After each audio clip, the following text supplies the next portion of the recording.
প্রধানমন্ত্রী হওয়ার পর প্রথমেই পাকিস্তানকে শপথ গ্রহণ অনুষ্ঠানে আমন্ত্রণ জানিয়েছিলাম। চেয়েছিলাম ভারত এবং পাকিস্তানের মধ্যে সম্পর্কের নতুন কিছু একটা সূত্রপাত হোক, কিন্তু প্রতিবারই আমার সব চেষ্টা ব্যর্থ হয়েছে। এই মুহূর্তে আমি শুধু এটাই আশা করতে পারি, ওদের যেন সদ্বুদ্ধির উদয় হয়। পাকিস্তানের জনতাও তাদের উপরে কিন্তু ক্ষিপ্ত। কালকে পাকিস্তানকে নিয়ে বিস্ফোরক এই কথাগুলি বললেন ভারতবর্ষের প্রধানমন্ত্রী নরেন্দ্র মোদী। একটি পডকাস্ট ইন্টারভিউতে উনি পাকিস্তান, চীন এবং প্রতিবেশী একাধিক দেশ সম্পর্কে কিছু মন্তব্য করেন।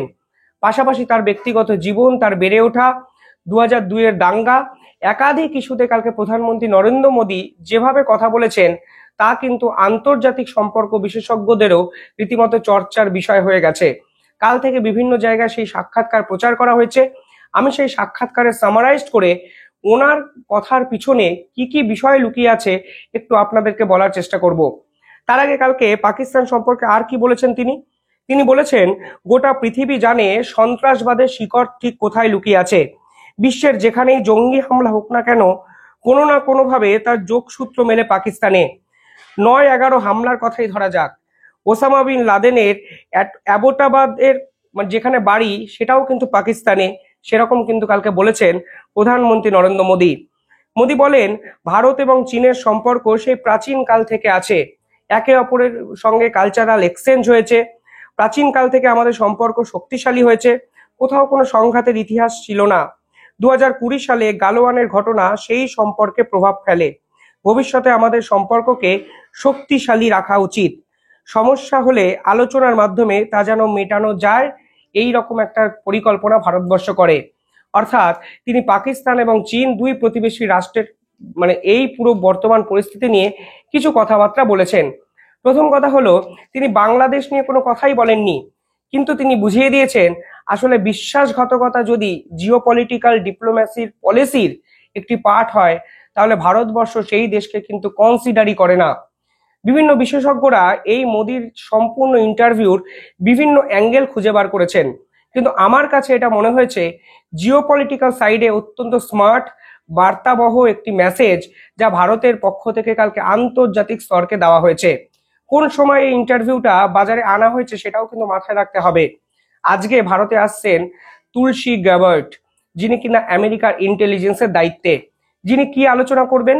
মনে করা হচ্ছে তিনি বাংলাদেশের বিষয় নিয়ে প্রধানমন্ত্রী নরেন্দ্র মোদীর সঙ্গে আলোচনা করবেন। পাশাপাশি ইন্ডিয়ান ওশিয়ানে, এশিয়ার এই বিভিন্ন দেশের মধ্যে ভারতের ডমিনেন্স নিয়ে তিনি আলোচনা করবেন, এবং মনেই করা হয় ভারতবর্ষকে বাজি ধরে ডোনাল্ড ট্রাম্পও এই ভারত মহাসাগর এবং প্রশান্ত মহাসাগরের যে ব্যবসায়িক করিডর আছে সেই পুরো বিষয়টি নিয়ে একাধিক সিদ্ধান্ত নেবেন, এবং সেই বিষয়ে দুই প্রধানের মধ্যে আলোচনাও হবে। এবার এই মুহূর্তে দাঁড়িয়ে পাকিস্তানকে নিয়ে নরেন্দ্র মোদীর এই বার্তা কি মিন করে? দুদিন আগে আপনাকে ফিরে যেতে হবে, যেখানে জাতিসংঘ পাকিস্তান ইস্যুতে সবার আগে মুখটি খুলেছিলেন। জাতিসংঘের কমিশনার ভল্টার টার্ক সকলকে চমকে দিয়ে বলে, কাশ্মীরকে স্থিতিশীল করার জন্য ভারতবর্ষকে আরো অনেক বেশি দায়িত্ব নিতে হবে, এবং ভারতবর্ষের দায়িত্ব সচেতনতা নিয়ে একাধিক কথাবার্তা তিনি কিন্তু বলেন। পরবর্তীকালে মণিপুর নিয়ে ভারতবর্ষের সমালোচনাও কিন্তু জাতিসংঘের এই কমিশনার করেছিলেন। কিন্তু প্রধানমন্ত্রী নরেন্দ্র মোদী জাতিসংঘের এই হুঁশিয়ারিকে কার্যত অগ্রাহ্য করে ফের একবার প্রকাশ্যে বললেন, সন্ত্রাসবাদের ঘাঁটি কোন দেশ? নাকি পাকিস্তান। শেষ দুদিনে বালুচিস্তান হামলা, একের পর এক জঙ্গির মৃত্যু, একের পর এক পাকিস্তান সেনাবাহিনীর এই পৃথিবী থেকে কার্যত গুম হয়ে যাওয়া, এমন কিছু ঘটনা এক সপ্তাহ ধরে পাকিস্তানে হয়েছে যা কিন্তু একটা দেশ শান্তিতে আছে এটা কিন্তু এস্টাবলিশ করে না। उन्होंने अपना पाने के बाद उनको लगना चाहिए था कि चलो भाई हमें हमारा मिल गया, भारत को लोगों ने दे दिया है, भारत का धन्यवाद करें, हम सुख से जिए। उसके बजाय उन्होंने लगातार भारत से संघर्ष का रास्ता चुना। अब प्रॉक्सी वॉर चल रहा है। अब ये कोई आइडियोलॉजी नहीं है, आइडियोलॉजी ऐसी थोड़ी होती है, लोगों को मारो काटो, टेररिस्टों को एक्सपोर्ट करने का काम चल रहा है। और सिर्फ हमारे साथ ही नहीं, अब दुनिया में कहीं पर भी टेररिस्ट की घटना घटती है तो कहीं न कहीं सूत्र पाकिस्तान जाकर के अटकते हैं। अब देखिए 9/11 इतनी बड़ी घटना घटी अमेरिका में, उसका मेन जो सूत्रधार था ओसामा बिन लादेन, वो आखिर में कहाँ से मिला?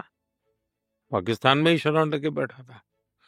এবং পাশাপাশি তুলসী গ্যাবটকেও বুঝিয়ে দেওয়া পাকিস্তানের সঙ্গে যদি আমেরিকার সম্পর্ক ঘনিষ্ঠতা বাড়ায় তাহলে ভারতবর্ষ কিন্তু নিজেদের মতো করে এবার ভাবতে শুরু করবে। কেন এই হঠাৎ করে পাকিস্তানকে নিয়ে এই বার্তা দিলেন প্রধানমন্ত্রী নরেন্দ্র মোদী?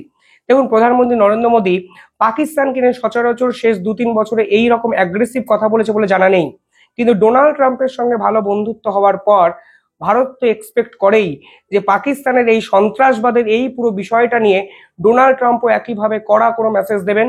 কিন্তু আমেরিকা প্রশাসন কি করেছে? পাকিস্তান সরকারকে $397 মিলিয়ন সাহায্য করে দিয়েছে ফাইটার জেট রক্ষণাবেক্ষণের জন্য।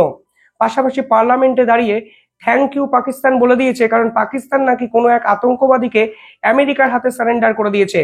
আসলে ডোনাল্ড ট্রাম্পের পলিসি হলো পাকিস্তানকে দাবার বোর্ডে টাইপের কোন একটা গুটি টাইপের বিষয়টা ইউজ করা, যেন পাকিস্তানকে আফগানিস্তানের বিরুদ্ধে তারা কাজে লাগাতে পারে। কিন্তু তবুও পাকিস্তানকে থ্যাংক ইউ বলা কিংবা পাকিস্তানকে অর্থ সাহায্য করা তা নিঃসন্দেহে ভারত যে খুব সহজভাবে মেনে নেবে তা কিন্তু নয়। কালকে নরেন্দ্র মোদীর এই পডকাস্টে ইন্টারভিউতে আন্তর্জাতিক মহল মনে করছে এটা আসলে জাতিসংঘ এবং আমেরিকার নতুন প্রশাসনকেও বার্তা দেওয়া, যেখানে ভারতবর্ষ পাকিস্তান ইস্যুতে জিরো টলারেন্স নীতি কিন্তু এখনো নিয়েছে এবং এটাতেই কিন্তু স্টিক করে থাকবে। জয়শঙ্কর বলতেন, জাতিসংঘের বিভিন্ন ভারতের প্রতিনিধিরা বলতেন, অজিত দোভাল বলতেন যে নরেন্দ্র মোদী পাকিস্তানকে বিশ্বাসঘাতক বলে দেওয়া মানে প্রতিবেশী এই দক্ষিণ এশিয়ার যতগুলো প্রতিবেশী দেশ পাকিস্তানের সঙ্গে সম্পর্ক বৃদ্ধি বা বিল্ড আপ করতে চাইবে তাদের উপরেও কিন্তু পাল্টা চাপের সৃষ্টি করে দিল ভারতবর্ষ। সকলের আগে যে দেশটি আসে নিঃসন্দেহে মোহাম্মদ ইউনূসের বাংলাদেশ। দিনের পর দিন পাকিস্তানের যুদ্ধজাহাজকে করাচিতে স্থান দিয়েছেন তিনি।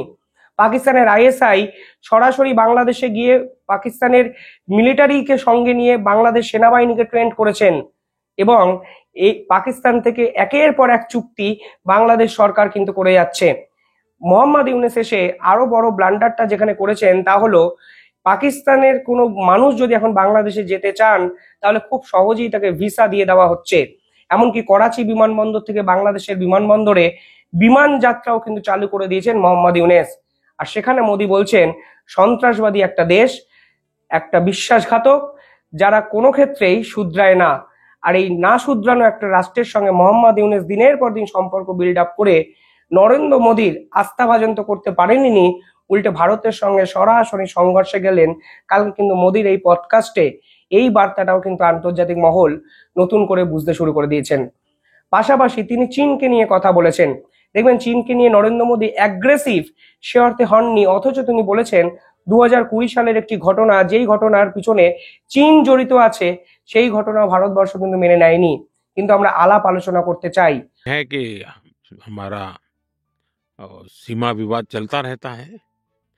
तो 2020 में जो सीमा पर जो घटनाएं घटी उसके कारण हमारे बीच स्थितियां काफी दूरी की बन गई।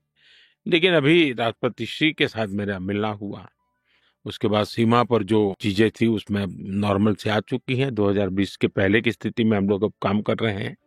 অর্থাৎ ইন্ডিয়ার ডিপ্লোমেসি পলিসি অনুযায়ী নেইবার ফার্স্ট, সেই নেইবার ফার্স্ট পলিসি থেকে ভারতবর্ষ সরে তো আসছেই না, উল্টে এই দক্ষিণ এশিয়া ডমিনেট করার জন্য, দক্ষিণ এশিয়ার প্রভাব বিস্তার করার জন্য পাকিস্তান এবং বাংলাদেশকে সম্পূর্ণভাবে অগ্রাহ্য করে নতুনভাবে ভারত কিন্তু ভাবছে।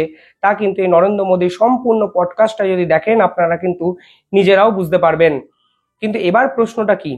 এবার প্রশ্নটা হলো দক্ষিণ এশিয়ায় একের পর এক দেশের সঙ্গে ভারতবর্ষ যেভাবে সম্পর্ক বিল্ড আপ করেছে, ঠিক সেই মুহূর্তে দাঁড়িয়ে তুলসী গ্যাবট ভারতবর্ষের সঙ্গে মিটিং এ কি কথা বলবেন? দেখুন ভারতবর্ষ সম্প্রতি কি করেছে। সম্প্রতি ভারত সরকার শ্রীলঙ্কার সঙ্গে সম্পর্ক বিল্ড আপ করেছে, মরিশাসে গেছে, মালদ্বীপসকে সাহায্য করেছে, নেপাল ভুটানকে ঐতিহাসিকভাবে বাজেটের বৃহৎ অংশ একটা অ্যালট করে দিয়েছে। অর্থাৎ যেভাবে প্রতিবেশী দেশের সঙ্গে ভারতের সম্পর্ক খারাপ, আমেরিকার বহু মিডিয়া এটা বাজারে ভাসিয়ে দেওয়ার চেষ্টা করেছে। কালকে নরেন্দ্র মোদীর এই পডকাস্ট দেখলে বোঝা যায় তিনি এই যে ন্যারেটিভ, সেই ন্যারেটিভটা সম্পূর্ণভাবে বদলে ফেলতে চেয়েছেন। তিনি বলতে চেয়েছেন পাকিস্তানকে কেন্দ্র করে যারা বেঁচে আছে তাদের সঙ্গে ভারতবর্ষ সম্পর্ক রক্ষা করবে না, উল্টে প্রতিবেশী বিভিন্ন দেশের সঙ্গে সম্পর্ক বিল্ড আপ করে আন্তর্জাতিক স্তরে অন্তত দক্ষিণ এশিয়ার অন্যতম প্রভাবশালী দেশ হিসাবে ভারতবর্ষ নিজেকে এস্টাবলিশ করতে চায়। এই পডকাস্টে জিওপলিটিক্যাল একাধিক বার্তা যেমন ছিল, পাশাপাশি তুলসী গ্যাবট আসার আগে ভারতের আইডেন্টিটি, ভারত কি চায় এবং ভারতের ভবিষ্যৎ পরিকল্পনা, সেই পুরো বিষয়টাও কিন্তু আন্তর্জাতিক স্তরে প্রতিষ্ঠিত করার একটা দায় কালকে ভারতের প্রধানমন্ত্রী কিন্তু কালকে দেখিয়েছেন, যা নিঃসন্দেহে নজিরবিহীন। অর্থাৎ তুলসী গ্যাবটের সঙ্গে যে আলোচনাই হোক না কেন, আমেরিকা কিন্তু কালকে থেকে অন্তত বুঝে গেছে পাকিস্তান ইস্যুতে আমেরিকার প্রতি ভারত আর নমনীয় হচ্ছেই না। ডোনাল্ড ট্রাম্পের একাধিক কাজকর্মে তারা তিতিবিরক্ত। শুধু তিতিবিরক্ত হওয়া নয়, পাকিস্তানকে যেভাবে থ্যাংক ইউ বলে ধন্যবাদ দিয়ে রাজার আসনে বসিয়ে দেওয়ার একটা প্রবণতা ডোনাল্ড ট্রাম্প দেখিয়ে ভারতকে চাপ সৃষ্টি করার চেষ্টা করেছেন, তা আসলে কোনো ক্ষেত্রেই ঢোপে টিকলো না। দ্বিতীয়ত, চায়না যেভাবে ভারত সরকারের সঙ্গে লড়াই করার চেষ্টা করেছেন, ভারত সরকার বুঝিয়ে দিয়েছে যে কোনো ক্ষেত্রেই এই লড়াই ডিপ্লোমাসিকে অতিক্রান্ত করবে না, এবং বর্তমান সময়ে যদি আমেরিকার ট্রেড ওয়ারকে আটকাতে হয় তাহলে চায়নার সঙ্গে একসঙ্গে চলতে হবে। সেক্ষেত্রে চায়নার সঙ্গে আলোচনার বার্তাটা খুলে রেখেছেন নরেন্দ্র মোদী। পাশাপাশি বিশ্বাসঘাতক তকমা দিয়ে বুঝিয়ে দেওয়া হয়েছে এই পাকিস্তানের সঙ্গে যারা সম্পর্ক বিল্ড আপ করতে চায় তারা কিন্তু কোনো ক্ষেত্রেই ভারতের গুড বুকে আর উঠবে না। स्टेट स्पॉन्सर्ड टेररिज्म जो है वो बंद होना चाहिए। नॉन स्टेट एक्टरों के हाथ में सब छोड़ दिया है, क्या होगा फायदा? और इसके शांति के प्रयासों के लिए मैं खुद लाहौर चला गया था। मेरे प्रधानमंत्री बनने के बाद मैंने मेरे शपथ समारोह में पाकिस्तान को स्पेशली इनवाइट किया था ताकि एक शुभ शुरुआत हो, लेकिन हर बार हर अच्छे प्रयासों का परिणाम नकारात्मक निकला। বার্তা কি মোহাম্মদ ইউনূসকে দিলেন? এই প্রশ্ন কিন্তু থেকে গেল। কারণ নরেন্দ্র মোদী যেভাবে শেখ হাসিনাকে প্রথম থেকে ব্যাক করে যাচ্ছেন, ঠিক সেইখানে দাঁড়িয়ে পাকিস্তানের সঙ্গে বন্ধুত্ব রক্ষা করে মোহাম্মদ ইউনূস আসলে নিজের পায়ে যে ছুরিটি মেরে দিয়েছেন, তা কিন্তু নরেন্দ্র মোদীর এই সম্পূর্ণ পডকাস্টটা দেখলে আপনারাও বুঝতে পারবেন। তবে পডকাস্ট নিয়ে একাধিক চর্চা হচ্ছে, একাধিক বিষয় এই পডকাস্টের অনেকে খুঁজে বার করার চেষ্টা করছেন, কিন্তু আমার কাছে এই পডকাস্টটি মনে হয়েছে তুলসী গ্যাবটের আসার দিনে এই ধরনের একটি মেসেজ শুধুমাত্র পাকিস্তান চীনকে বার্তা দেওয়া নয়, অনেক বেশি আমেরিকা প্রশাসন, ডোনাল্ড ট্রাম্পের প্রশাসন এবং মোহাম্মদ ইউনূসকেও বুঝিয়ে দেওয়া যে ভারতের সঙ্গে বিশ্বাসঘাতকতা করলে ভারতবর্ষের বর্তমান জিওপলিটিক্যাল স্ট্যান্ড এবং অবস্থান হয়তো আপনাদের থেকে আলাদা হতে পারে, কিন্তু কোথাও না কোথাও ভারতও কিন্তু ছেড়ে কথা বলবে না। আপনারা কিভাবে দেখছেন পুরো বিষয়টা কমেন্টে জানাবেন, এবং সম্পূর্ণ পডকাস্টটা আপনারা দেখতে পারেন, তাহলেই বুঝবেন আমার এই কথাগুলোর যৌক্তিকতা ঠিক কোথায় লুকিয়ে আছে। অল্প দেখে কোনো কমেন্ট করবেন না, আপনারা আপনাদের মতামত কমেন্টে জানাতে পারেন। ধন্যবাদ।